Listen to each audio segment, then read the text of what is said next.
asalaamaaleykum mbokk yi ñuy seetaan ci suñu page la chaîne de l'essentiel la 2SN TV ñu ngi am mbégte ak contentement delluwaat ak yéen fii ci di leen présenter sunu émission di Sama Choix à la présentation Daouda Ba tey Sama Choix di leen présenter le troisième numéro de la semaine tey nag le troisième numéro de la semaine mu tombé ak la nouvelle année 2024 ñu profité ci occasion bi di souhaiter bonne et heureuse année à tous les Sénégalais à tout le monde entier ñu ngi wax yàlla nañu yàlla defal année 2024 année jàmm bu neex ànd ak wér ak wérle ak réussite yàlla defal ñu réussir suñu projet ñi nga xamante déddu nañu àdduna yàlla na leen yàlla xaare àjjana ñi nga xamante ñu ngi ci ay xat-xat ay feebar yàlla fëgg seen bopp ba ñu mën a jóg ci jàmm ñi nga xamante aussi ñu caabi mu ngi leen féete ginnaaw yàlla may leen ñu natt boobu yëkkati jóg seen kaw bañ delluwaat ci seen njaboot tey nag ñu ngi fi dalal également sunu invité kii di Mamadou Lamine Ba di nekk sama doom baay ñu ngi koy dalal soit la bienvenue sur le plateau de la 2SN TV numéro Sama Choix troisième numéro de la semaine a le plaisir de vous recevoir mon cher sunu deuxième numéro ñu ngi dalaloon kii di Mourou Sadio nekk ci coalition Diao 2024 ñu ngi koy nuyu de passage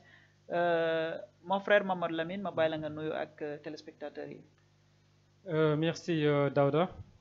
maa ngi si jaajëfal si sama tawaay fii aussi di aussi jaajëfal te di jaarale foo di nuyuwaale képp koo xam ne mu ngi ñuy seetaan actuellement suñu mbokk internautes yi. te di jaajëfal aussi waa équipe bi ñu si jàpp fu mu nekk di ba affaire bi nekk di yemb nii donc di la jaajëfal encore une fois te comme puisque aussi nous sommes dans une nouvelle année aussi 2024 te di jaaral foofu aussi di demander à tout un chacun de se réconcilier c'est-à-dire ñëpp jàppandoo encore xam ne aussi ils sont tous les mêmes voilà ñëpp nañ xam ne doom nit rek la te aussi ñu ñaan yàlla ma ñu tawfiix yàlla ma ñu gudd fan wér ak wérle aussi si année bii nii di 2024 comme yàlla na gën ci année yëpp daal si wàllu mu jàmm. merci Mamadou Lamine jaajëf ci yàlla na yàlla nangu ñaan yooyu incha allah donc Mamadou Lamine dañuy attaquer les vifs du sujet du jour. sama émission Sama Choix muy am mbégte. di la dalal fii tey. d'abord. kan mooy Mamadou Lamine Ba. Mamadou Lamine Ba xam ko tamit jafewul mais tamit certainement xam naa am na ñu ma xamagul donc vous avez si passé Mamadou Lamine Ba nekk tamit étudiant en sciences politiques jaar IVS Mamadou Lamine Ba aussi nekk journaliste et lui préfère chroniqueur. c'est-à-dire waaw Mamadou Lamine Ba chroniqueur. malgré que aussi nag mu ngi di wàcc sur le terrain parfois ay reportage si fu ma jot na jaar. donc Mamadou Lamine Ba aussi moo nekkaat fii tey te aussi dëkk depuis Saloum Ndofane fu ñuy wax foofu Ndofane Lagem ñu plus précisément à Kër Birame Ba su ñu waxee Ndofane nag ça va dire région Kaolack département aussi Nioro Drip c'est-à-dire sama village c'est rattaché directement au département de Nioro Drip commune Paoskoto. donc Saloum nga quoi. exactement. ok puis de dire même. ok yow war nga bëgg seeri nag voilà donc Mamadou Lamine wax nga sànq sa parcours wala bokk maanaam li nga nekk ci quoi mooy tu es d'abord un étudiant. chroniqueur en même temps yàlla na yàlla mottali projet bi chroniqueur yooyu ci concept boobu la ñuy ñëw tey les chroniqueurs tey Mamadou Lamine. dem lay laaj comme que chroniqueur nga lan mooy chroniqueur d'abord. waaw. question bi nekk na question bu jafe lool tontu actuellement Sénégal fu mu toll nii parce que on a pas mal de chroniqueurs actuellement si suñu biir réew bi Sénégal fii mais si lu ma si mën a wax mooy ne chroniqueur c'est on peut dire il fait partie des gens qui donnent des informations parce que Sénégal moom des gens qui donnent des informations c'est tout à fait très large. Des fois ñu naan ne sont des journalistes d'autres alors qu'ils ne sont pas journalistes ils sont passés tout simplement à travers des émissions jusqu'à maîtriser le concept ou bien les concepts et aussi les enjeux du pays comme du pays aussi de l'extérieur qui les a fait d'être des chroniqueurs. Alors c'est quoi un chroniqueur en quelque sorte? Je peux dire c'est celui qui donne des informations mais aussi des informations palpables. C'est d'après l'invitation, d'après l'interrogation ou bien d'après avoir interrogé l'invité d'après aussi l'annonce du présentateur. C'est lui le chroniqueur qui va en quelque sorte sera introsé par le présentateur et il va répondre la question venant du présentateur de l'émission, mais aussi à travers des explications, en donnant aussi des sources sûres et certaines. Et aussi, et c'est quelqu'un qui ne va pas rester là-bas de midi à 14 heures, de prendre des informations ou bien de parler aussi sur des sens inutiles, c'est-à-dire celui en tout cas qui donne des informations fiables, palpables, en les décortiquant, en les expliquant encore une fois de plus très clairement aux auditeurs comme aux téléspectateurs, des fois aux internautes. Ok, bon, Mamadou Lamine wax nga sànq lan moo ci jéem nga indi des éléments de réponse par rapport ak lan kan mooy chroniqueur, mais su ma xoolee sa définition yi nga joxe da nga xaw a laal benn approche générale parce que nee nga c'est quelqu'un qui donne des informations fiables loolu soo ko waxee rek donc statut journaliste bi di tax mais la particularité des chroniqueurs parce que tey plateau yi da ngay gis des gens qui se réclament chroniqueurs maanaam la particularité du chroniqueur dans le métier du journalisme foofu laa bëgg nga ñëwaat. Oui, exactement. C'est particularité boobu Sénégal moom fu mu nekk nii y a beaucoup de chroniqueurs comme ni ma la ko waxee si biir wax bi c'est-à-dire que y a des gens qui sont. waaw mais est-ce que ça ne pose pas problème parce que wax nga ko sànq tey moo tax moo wundu suñu question d'ailleurs dafa bëri ñuy jóg ne ay chroniqueurs lañ. ay chroniqueurs lañ plateau yi maanaam doo xàmmee finalement lan mooy qualité donc un chroniqueur par exemple bu dee ñëpp dañ koy réclamer yow ci sa xam-xam lan moo particularisé. Un chroniqueur ba nga xam ne soo gisee kii nga di nga xam ne kii mooy chroniqueur kii c'est un soi-disant. Un chroniqueur est différent du soi-disant chroniqueur. Le chroniqueur c'est celui qui a exercé le métier du journalisme ou bien qui a subi les formations du journalisme. Et d'après avoir subi ces formations, il a aussi effectué des stages, on va dire, il a aussi effectué, il a passé pas mal d'organes en exerçant ce métier. Et il est parti à travers ce qu'il a appris, à travers aussi les stages qu'il a fait, à travers aussi les organes qu'il s'est passé, aussi à travers les éléments qu'il a retenus, les éléments aussi, c'est-à-dire les informations de qualité qu'il se fonde parfois pour donner ces informations. C'est comme par exemple, on va donner le cas des chroniqueurs de Walfadjri. Donc, eux, il y a des chroniqueurs qui sont là-bas, comme on peut dire Pape, Matar Diallo, autant pour moi, Matar Diallo. Lui, c'est un chroniqueur, il s'est passé sur pas mal d'organes. La dernière organe qu'il a passé, c'est Sen TV. Il est passé là-bas, il a quitté là-bas pour arriver à Walf. Donc, on peut dire qu'il est journaliste et aujourd'hui, il est chroniqueur. Voilà. On prend aussi, Mambira Watch aussi, ce sont des arts de personnes qui ont subi des formations journalistiques, qui ont aussi effectué pas mal de travail et qui sont aussi aujourd'hui des personnes qui donnent des informations fiables en fait partie. Des informations fiables parce qu'il y a certains gens qui se disent des chroniqueurs, mais alors qu'ils sont là-bas pour donner des informations seulement qui plaisent à certaines personnes. Donc, en quelque sorte, c'est ça pour dire. Voilà, très bien. Donc, très bien. Mbokk ñi seetaan ci sunu page la chaîne de l'essentiel la 2SN TV tey ñu ngi fi dalal Mamadou Lamine Ba. Il a fini de dire qui il est donc moom chroniqueur la yaa ngi nekk ban média Raay bi FM. ok yaa ngi nekk chroniqueur donc wax nga léegi donc kan mooy chroniqueur. Exactement. yow yaa ngi yëngu ci wàllu chronique un journaliste chroniqueur yow lu tax tey ñu ngi li dama lay remettre dans le concept de l'émission sama choix. Mamadou Lamine mu ngi choisir nekk chroniqueur pourquoi ce choix. waaw pourquoi choix boobu choix bi nag nekk lu jafe lool parce que tamit métier journalisme yaatu na trop am na présentateur am aussi des gens reporters aussi ñu wàcc sur le terrain aussi ne am ay ñoo xam ne dañuy yëngatu si wàllum football bi c'est-à-dire sport am ñoo xam ne dañuy yëngatu aussi si wàllum actualité internationale waaw ñeneen ñi tamit nekk si beneen côté di. yow lu tax nga choisir nekk chroniqueur. waaw maa ngi ñëw d'après ces différentes parties man si ñu choisir nekk chroniqueur si ñooñu laa bokk parce que tamit comme li ma fi wax nekk na affaire boo xam ne c'est un métier aussi très normal métier boo xam tamit nekk na métier boo xam ne boo ko mokkalee wala boo ko mënee di nga ci njëriñ askan wi de telle sorte que di nga gis celui qui est que journaliste sportif ou bien présentateur ou bien d'autres personnes ñoom di nga joxe ay information ou bien di nga joxe ay explication sur les contextes sur les enjeux et d'ailleurs même sur ça c'est pour avoir la maîtrise des enjeux du pays de l'intérieur comme de l'extérieur qui a fait qu'aujourd'hui man voilà, j'ai préféré en tout cas être chroniqueur pour aussi décortiquer la population sénégalaise, comme aussi de la diaspora et aussi internationale, tout ce que j'en sais concernant aussi sur les enjeux du pays et de l'extérieur. Ok. Bon, Mohamed Lamine, tu as fini de nous dire pourquoi tu as choisi d'être chroniqueur. Madame,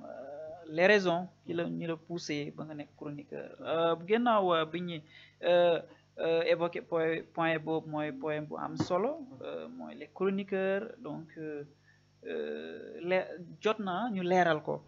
dañuy dugg ci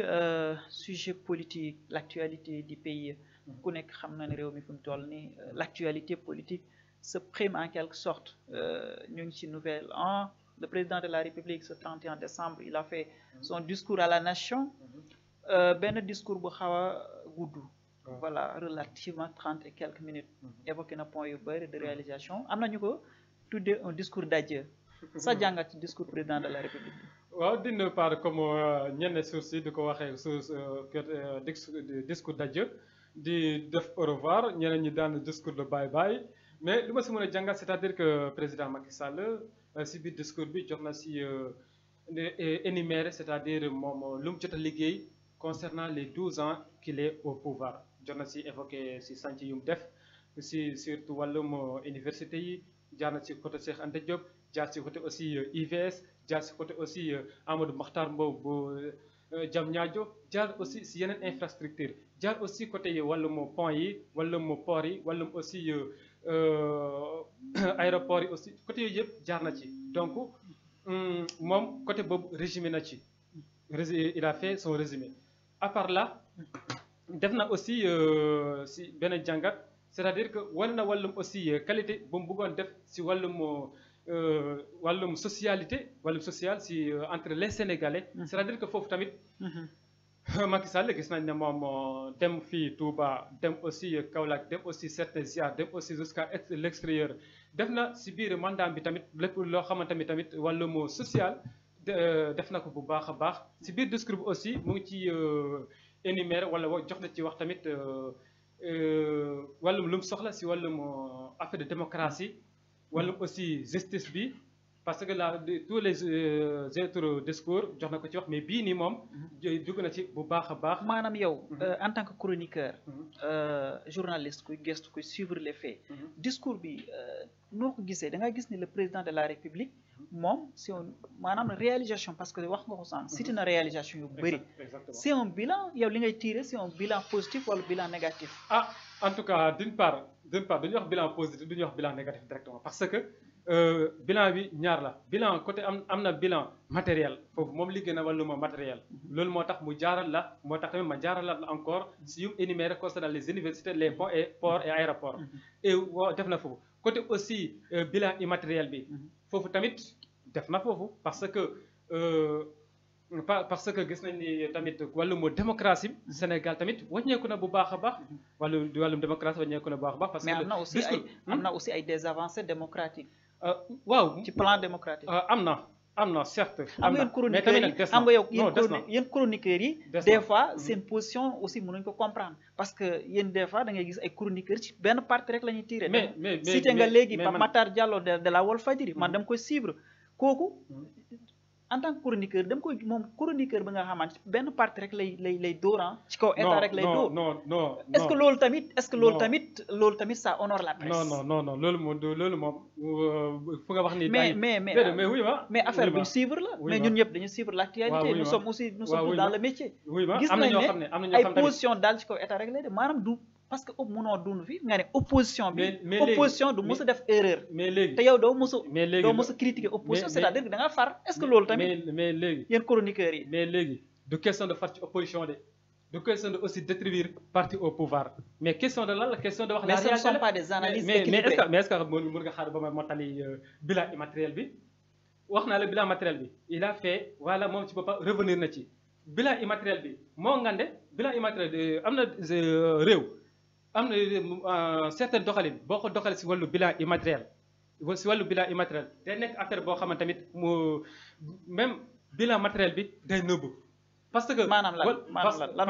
lan moo pour léegi su ma la déggee da ngaa bëgg wax le président Macky Sall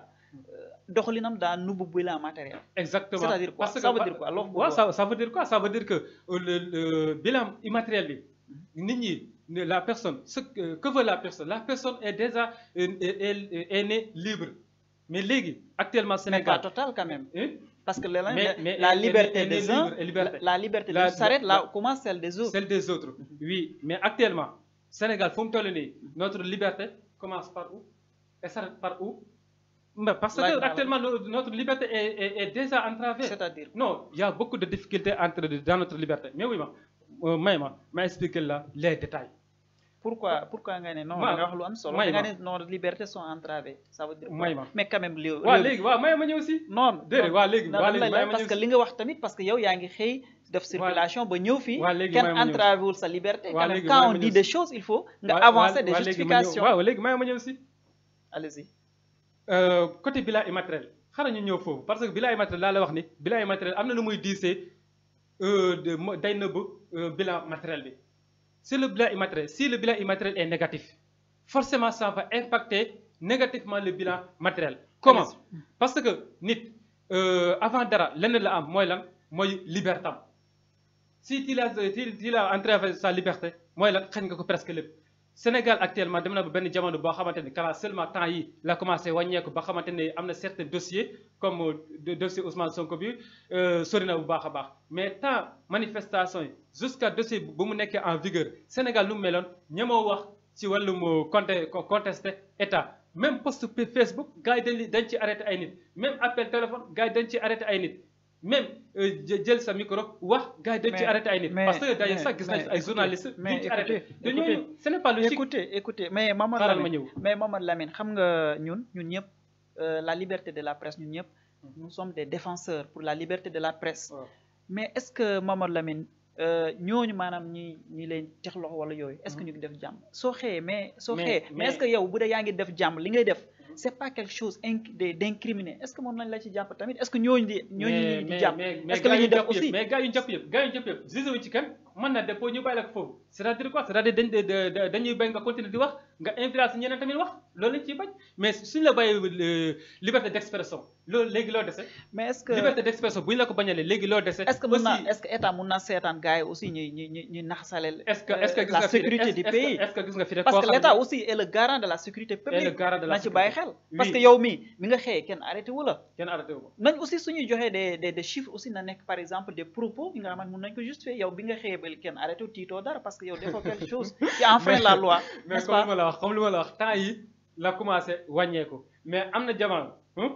dans un mois passé comme ça dem ci ginnaaw Sénégal fii wax fi erreur la problème la parce que toujours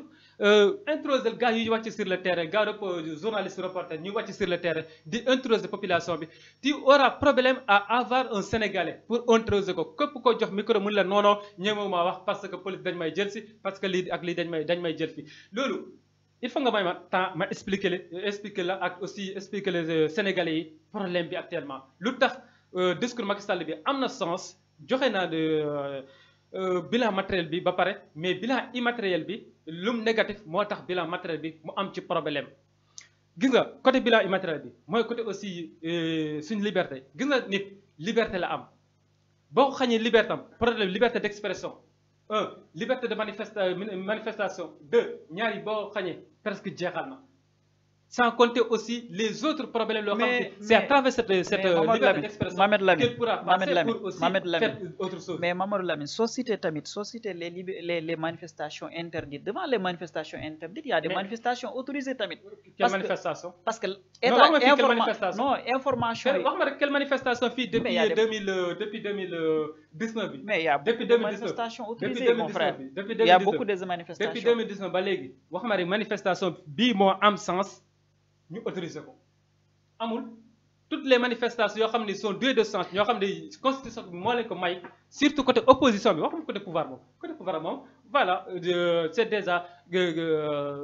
garanti ou bien c'est déjà autorisé. Mais côté opposition, moi côté aussi certainement côté population, même légui, Sénégal mais est-ce que même def manifestation comme côté population seulement. est-ce que information bi état yor ba interdire manifestation est-ce que yow moom la am nga information bi lenn la état bu mu yor lenn la mooy lan day indil problème day indil jafe-jafe lii bi comment dirais-je day indi jafe-jafe circulation bi. trouble à l'ordre public day indi jafe-jafe day indi trouble à l'ordre public mun na ci yóbbaale ay ñeneen ñu ci bokk c'est-à-dire ay samba yu ci bokk mais loolu c'est des raisons non écoutez non mais c'est des raisons valables mais état su ne tey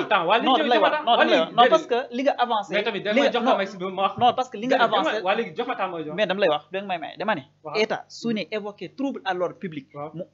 interdire la manifestation mais c'est une raison valable parce que quand il y a trouble à l'ordre public yow soo wàccee doo ñibbi mais chaque jour trouble à l'ordre public chaque jour trouble à l'ordre public bu dee trouble à l'ordre public en bagage lañ fi gis ay trouble à l'ordre public yoo xamante ni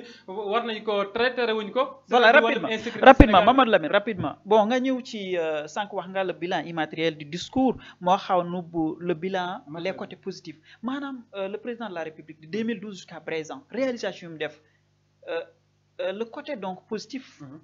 donc des réalisations que le président a lancé. Côté positif. Réalisation positive yi def naa moo bilan matériel am na positif bëri na mais comme lan même terre yi comment dirais-je aussi BRT bi côté aussi appuyage yi parce que appuyage bi tamit bu jóge Dakar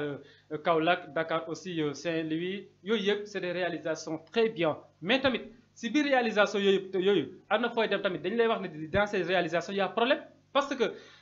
comme par exemple terre bi combien de milliards lañ ci dépensé da nga di ba benn instant doo comprendre ne yow terre bi est-ce que positif la ou négatif parce que plus de 1000 milliards presque ñu dépensé ko si benn terre est-ce que donc ça va pas entraver aussi problème mais xaaral mais oui ma non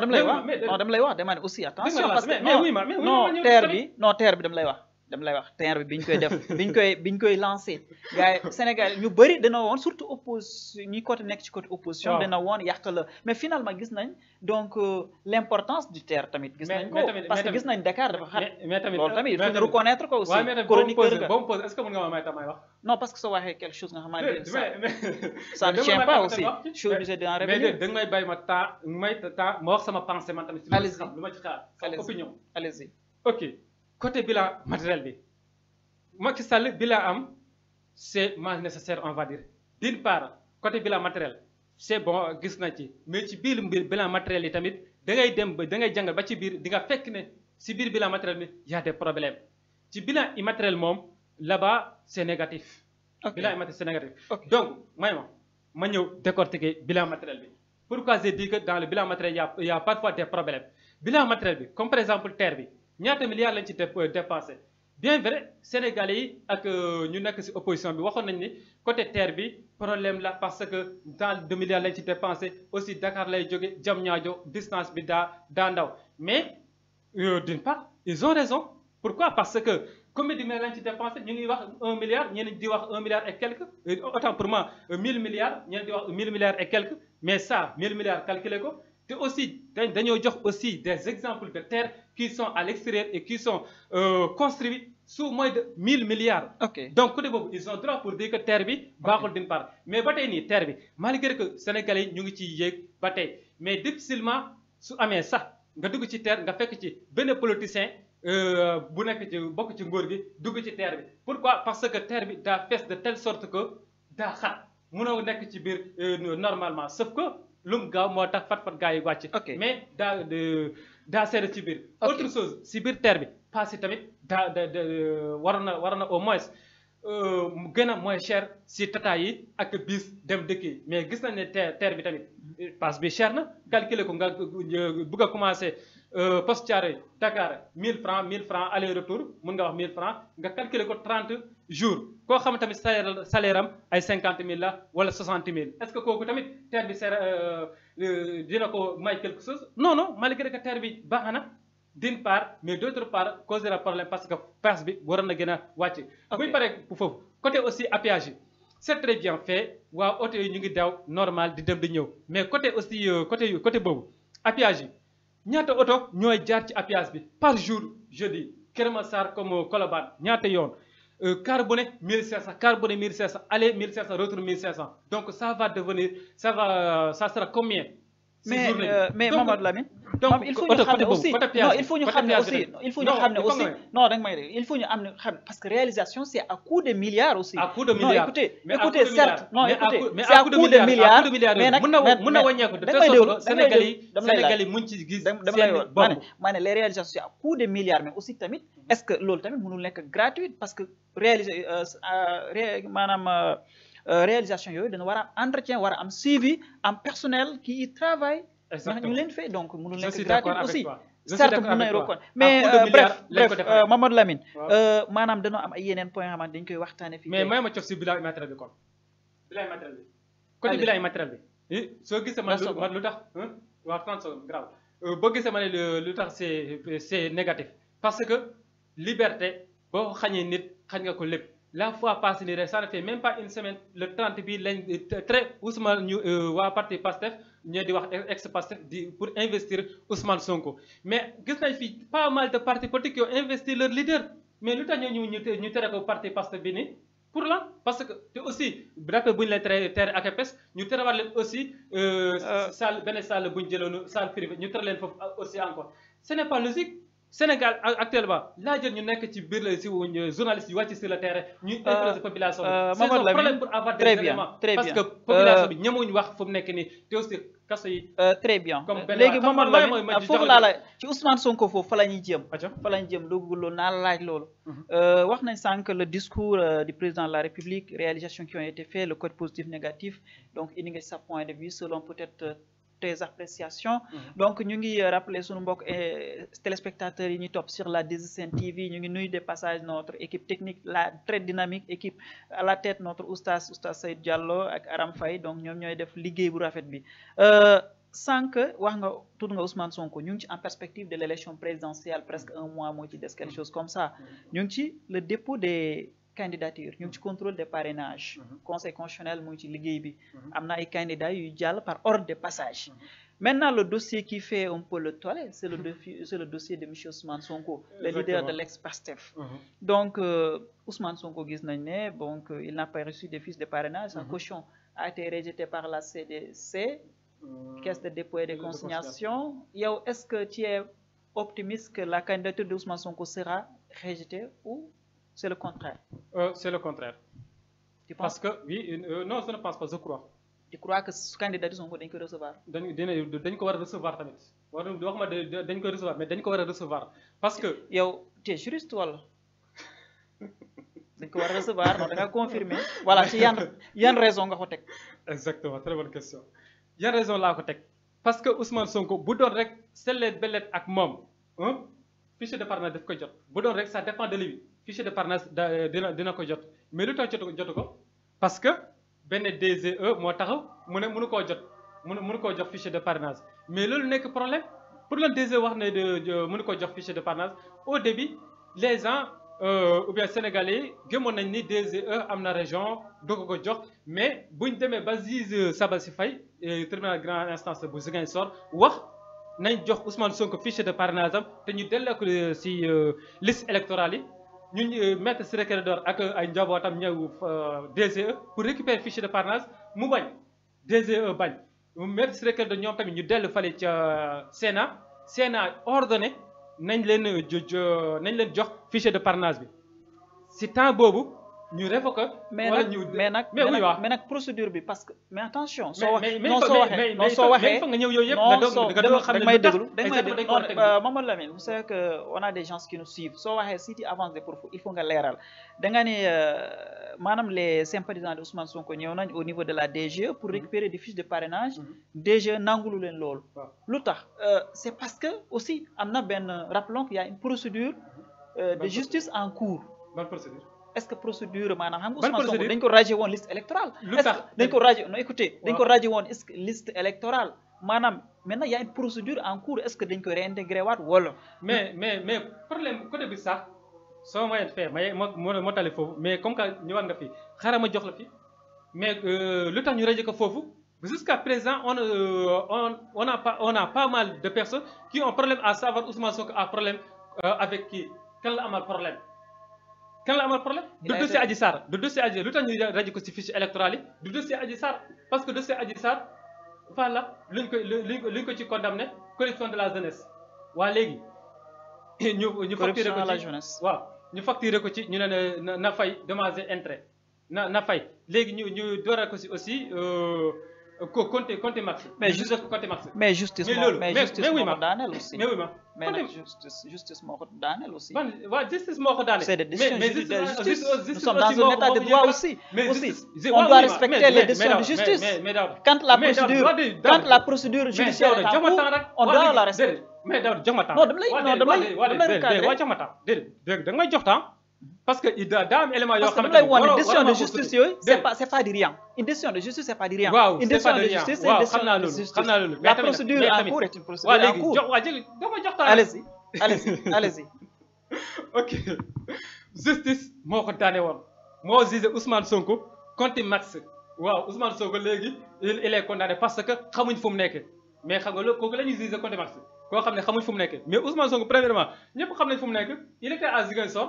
lu tax jëlee wuñ ko ñu ñëw jugé ko kon donc ñoo ko bañ a jëlee premièrement compte max bi am na foofu problème deuxièmement buñ jugé Ousmane Sonko compte max ba pare lu ñu waroon def dañoo war na envoyer seen i comment dirais attestation comment dirais fàtte naa tur bi sax à notification fii Dakar de këram fii envoyé ko aussi fële ca lii bi nu nga ko sax encore Ziguinchor fu mu dëkk foofu envoyé ko aussi fële fi ñu ko jugé mais Ousmane Sonko bu ñu ko jugé foofu bu ñu ko jugé ba pare contumace ba pare est-ce que du état bi moo ñëwaat jàppaat Ousmane Sonko mais que droit lu mu wax mu ne ko jugé contumace même bu dee lii nga ko jugé contumace daa sàcc nga jugé ko loolu contumace nga jàppee ko prochainement nga jàppee ko wàllum ne daa sàcc wala daa sàcc contumace ba nga ko jugé woon boobu anéantir na léegi nag qu'est-ce qui reste donc lu ñu war a defar mooy lan teggaat encore dossier bi jugé ko te dossier bi day jël 6 mois bu ñu ko teggaatee te 6 mois boobu état bi loolu la xam su teggaatee 6 mois dossier bi day fekk élection passé na moo tax ñu mooy ne élection bi ñu mooy ne si contumace bi c'est valable alors que contumace bi ce n'est plus valable côté Mame Mbaye Niang déedéet xaramañ ok maanaam du lay laaj foofu maanaam dossier Ousmane Sonko bi pour qu'un dossier soit donc recevable au niveau du conseil constitutionnel maanaam dafa am ay formalités comme c'est une élection c'est l'ensemble de des étapes et des procédures exactement maanaam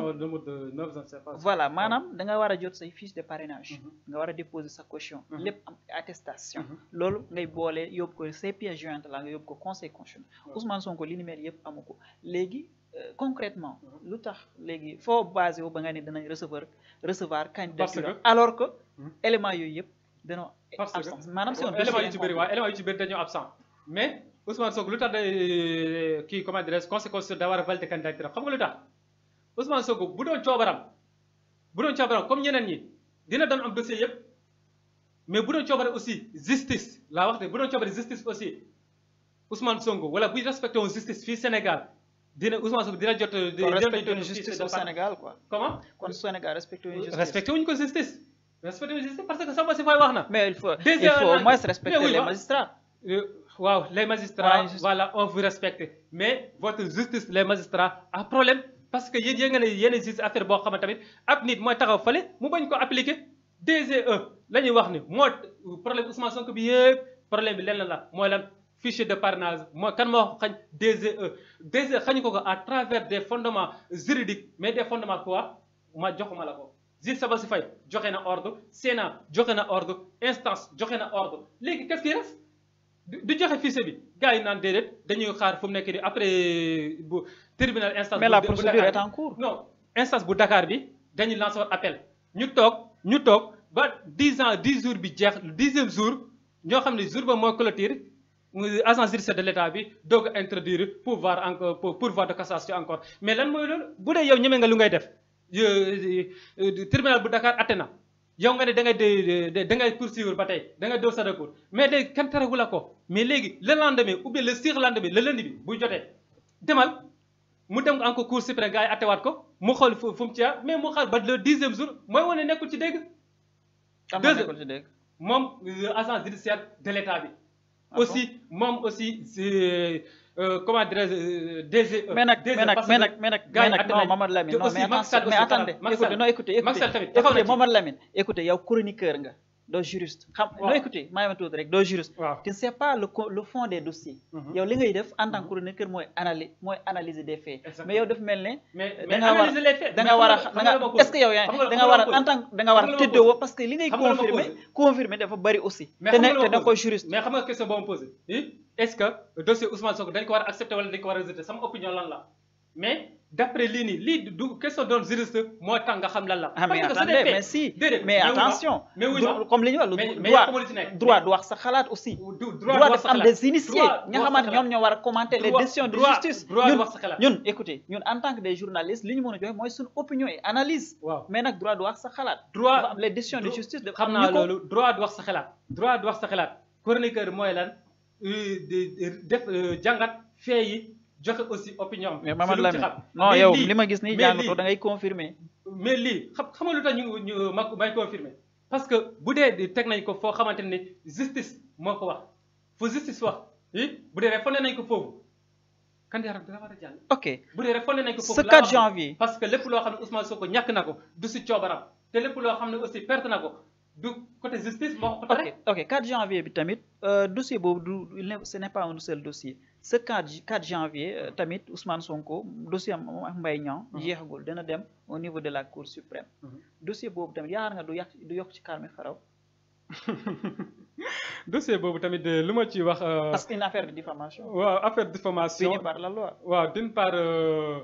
mën na yokk calme xaraw mais avocat Ousmane Sonko jot nañ ci def liggéey seen liggéey waaw jot nañ seen liggéey parce que introduit nañ si d'inconstitutionnalité je ne sais pas comment dirais-je am na benn expression boo xam ne déposé nañ ko léegi moo woon ni le cas bi gars yi buñ fondé ci droit la wax tamit de waruñu ko atte donc dañ ko war a puusal mais problème Mbaye Niang mais aussi rappelons que diffamation tamit amoon na parce que Sonko n'était pas à mesure de déposer kan moo def appel Sonko est-ce que n'était pas aussi à mesure kan moo def appel bi ki def appel mooy Mbaye Niang léegi yow man nga ne dama la diffamé nga porte ma plainte ñu atte ma ñu tëj ma 3 mois si ak 200 millions waa léegi nga ne loolu doyul loolu doyul donc dañ ma ci war a mais il a le droit loolu yoon moo ko may ce qu'on appelle la double degré de juridiction maanaam justice su la joxe non dañ may non deman loolu soo paree texte ñoo ko wax maanaam double degré de juridiction loolu c'est garanti pour tous les Sénégalais maanaam justice su la condamné wala su la rendre benn décision de justice décision boobu su la neexul am nga droit def appel devant une juridiction de niveau supérieur voilà loolu mooy logique Mame Mbaye Niang li muy def c'est pas quelque chose qui est hasard loolu moom droit am la voilà mais lu ma doon aussi yaakaar tamit avec dossier bii nii bu Mame Mbaye Niang bi état bi fu mu nekk nii moom day juge pour Mame Mbaye Niang ou bien day juge pour condamner Ousmane Sonko te ma xamal leen ne Sénégal daa war a weesu actuellement diffamation tak ñu jël la tëj la ku nga diffamé moom mooy am droit am ay pouvoir di déposer ak i recours di déposer ak i leneen mais wuy ma foofu kenn bëggul di diffamé la aussi parce que fu mu nekk nii Sénégal yi yàq der la maanaam yàq der nit ki mooy diffamation loolu du yàq der am na loo xam ne du yàq der waaw diffamation yàq der la ma génn tey wax lu ma neex ci Mamadou Lamine après may dox sama soxla mais s'il s'agit de 29 milliards laa wax de s'il s'agit de 29 milliards avant lañ war a lañ jàpp Ousmane Sonko ba pare bala lañ koy jàpp ba pare dañoo wala bu ñu ko jàppee ñu door ko sous contrôle judiciaire ñu bàyyi ko léegi ñu xool est-ce que les 29 milliards là Mame Mbaye Niang dugal na leen fu am solo wala amul solo Mame Mbaye Niang est-ce que dugal na leen fu ñu ko laajoon wala dugalu ko fu ñu ko laajoon su ko dugalee foofu qui aura tort Mame Mbaye Niang léegi ñu jàpp Mbaye Niang ñu ne ko c'est toi qui as tort. mais est-ce que Ousmane Sonko tu as raison mais si c'est le contraire ñu bu doon étudier nañ ñu xool les 29 milliards et on a trouvé que les 29 milliards Mame Mbaye Niang les a bien placés là où était leur programme bu doon rek jàngat nañ ne la ba ñu. fekk ne c'est ça c'est bien fait ñu soo booba la ñu ko def Ousmane Sonko mais avec cas exemple beneen cas bii nii récent bi maître Moussa Diop mais Moussa Diop actuellement il est en sous mandat de actuellement léegi ba kañ est-ce que dinañ xool jamaa boobu dëgg la wala du dëgg te Sénégalais yi loolu lañu xaar ñu xam ne jamaa bi est-ce que dëgg la wala du dëgg à part jamaa bi or bi ak leneen ak yeneen est-ce que tamit am na fii Sénégal est-ce que amul su amee exploration démarre nañ wala démarre mais Sénégalais yi tooguñ xaar ne yow da nga maa diffamé. mais Mamadou Lamine écoutez est-ce que tamit est-ce que jamaa am na Sénégal parce que. autorité tamit génn nañ leeral gis nañ ne jamaa amagul Sénégal d'ailleurs. mais loolu ñun xamaguñ ci dara. ñun xamaguñ ci dara parce que loolu tamit mais dama la jox benn non dama lay wax rek parce que Mamadou Lamine ñun Sénégal loolu la ñu xaar ci 29 milliards yi ñun ak jamaa lépp waaw dañ may de mais pas condamné kii baykali ñun ànduñ ak nous sommes défenseurs de liberté d'expression mais ànduñ tamit ku jóg wax lu ko neex en quelque sorte. Voilà donc li ñu des ci waxtu bariwul maanaam la candidature de Amadou Ba. La candidature de Amadou Ba tamit moom le président de la République semble. Selon toi, c'est une continuité de la logique du régime ou bien c'est un changement? Moom de Amadou Ba continuité la imposé continuité mais population Sénégal noonu rupture lañ imposé. Pour yow Amadou Ba day continuer. ci lu mu wax moom moo ko wax de xaw ma nag xam nga Sénégal moom politicien certains politiciens moom lu yàlla xam doy la dañ leen ne nii laa mel le lendemain ou bien le surlendemain nu mel d'une autre façon mais moom d'après lu wax continuité la bëgg mais population Sénégal actuellement fu mu toll nii soxlañ continuité de lii lañ soxla rupture lañ soxla parce que côté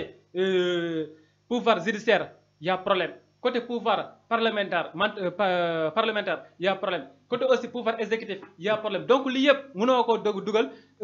si continuité côté aussi société y a problème côté aussi sanitaire y a problème côté aussi éducatif y a problème donc Amadou Ba su defee continuité Sénégal fu mu jëm. ok bon ci lu maanaam lu soxal population boobu ci lañuy jeexale mooy peut-être la cherté de la vie donc maanaam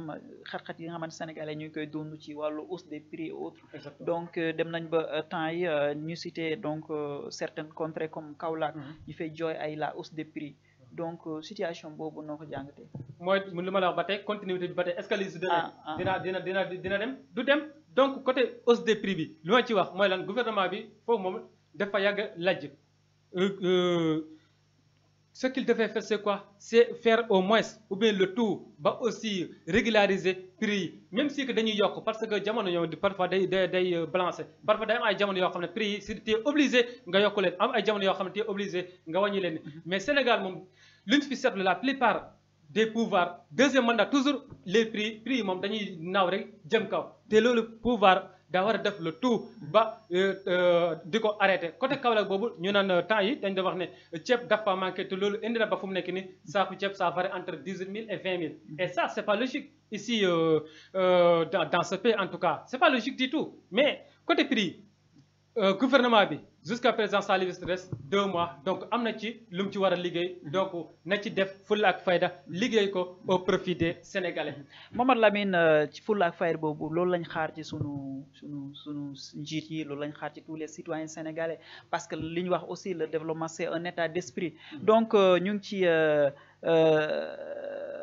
au terme de notre émission donc Sama Choix donc. xam naa comme li ñuy wax li duuf ci nag bi xaju cën bi Mamadou Lamine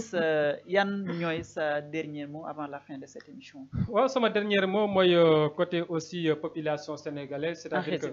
waaw en résumé 30 secondes rek. côté population sénégalaise ñu xam ne réew mi ñëpp a ko bokk nous sommes dans une nouvelle année 2024 donc ñëpp nañu booloo xam ne lu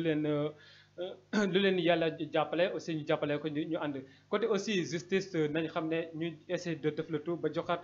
justice gëddam aussi côté aussi opposition bi ñu respecter aussi population bi parce que certains candidatures yi moom respecter population bi côté aussi pouvoir bi ñu def le tout ba garantir population bi seen lépp loo xam ne manqué woon nañu ko d'ici les 2 mois qui les restent. ok merci beaucoup Mamadou Lamine Ba nekk chroniqueur à Rai FM ñu ngi lay jaajëfal bu baax sa présence aujourd'hui tey sur le plateau de la 2SN TV Sama Choix amoon tey satisfaction recevoir la fii donc ñu ngi remercier internautes et les téléspectateurs qui ñu topp sur notre chaîne la 2SN TV ñu ngi leen di jaajëfal di leen wax cliquer leen partager leen abonner leen pour en tout cas ngi nekk au cœur de l'information au cœur des débats vitaux qui en tout cas intéressent à la société ñu ngi remercier également notre équipe technique le doyen Oustaz Seydou Diallo Diallo donc accompagné donc de la dynamique Aram Faye ñoo nekk ci côté technique bi ñu ngi leen di remercier bu baax a baax ci plateau bi ñu ngi remercier également tous nos camarades qui sont là au niveau de la 2STV TV ñu ngi leen di jaajëfal bu baax a baax gars yi ñu toppon sur la 2STV TV merci et merci de nous suivre à chaque fois chaque jeudi sur la 2STV TV merci et bonne fin de soirée à tous.